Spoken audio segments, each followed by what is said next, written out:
Petite vidéo là sur les poiriers. On est passé sur les poiriers pour reconnaître les bourgeons, bourgeons à bois, bourgeons le dard et puis le bourgeon à fleurs. Vous allez voir, c'est un peu plus simple. Les poiriers sont toujours plus en avance que les pommiers, hein.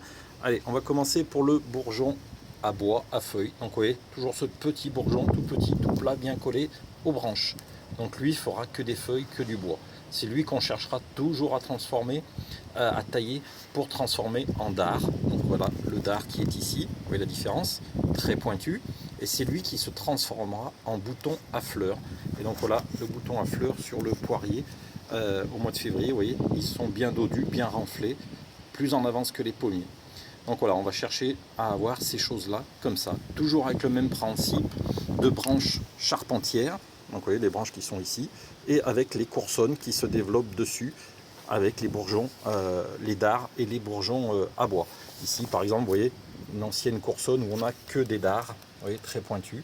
Donc celle-ci elle est assez ancienne de coursonne, mais ça c'est très bien, voilà, la distance. Mais vous voyez, elle a quelques années, on a dû ramasser 1, 2, 3, 4, 5, 6 fruits dessus. Je vais la retailler ici, vous voyez, pour développer ce dard, pour le forcer à passer en bourgeon à fleurs. Vous voyez, celui-là, pareil, il y a eu 2-3 années de récolte dessus. Et cette année, on n'aura que des bourgeons, des dards, donc qui vont se transformer en bourgeons à fleurs. Donc voilà, le dard, typiquement bien pointu, si on peut le voir ici, hop, bien pointu.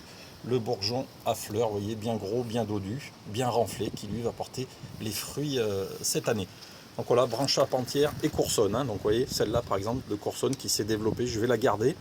Elle est un petit peu chétive, mais elle a 2 bourgeons à fleurs dessus. Je vais peut-être supprimer celui-là pour faire développer ce dard qui est ici en bourgeon à fleurs dans la saison, hein. Et puis je vais juste vous faire voir un petit peu plus loin, voilà, ce qui est l'idéal à avoir, voilà, c'est vraiment des choses comme ça, vous voyez, des petites coursonnes, où on a là on a eu quand même pas mal de récoltes de fruits dessus, on le voit, hein, aux bourses, enfin je le sais par rapport aux boursouflures qu'on a.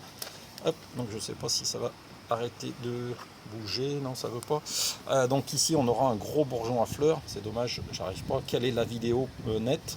On aura un gros bourgeon à fleurs ici, et ici on aura des dards, donc ils vont se transformer en bourgeons floraux dans la saison. Voilà, donc ça, vous voyez, un bourgeon à fleurs ici qu'on va garder, et les dards ici qui vont se transformer en bourgeon floral.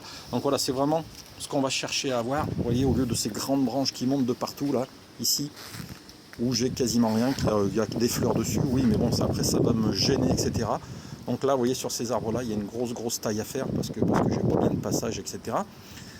Donc je vais les tailler, je vais peut-être vous faire une vidéo en même temps pendant que je taille, un petit peu moins précise, avec les vues, mais bon, ça vous donnera une petite idée, et puis je vous ferai des photos avant et après la taille.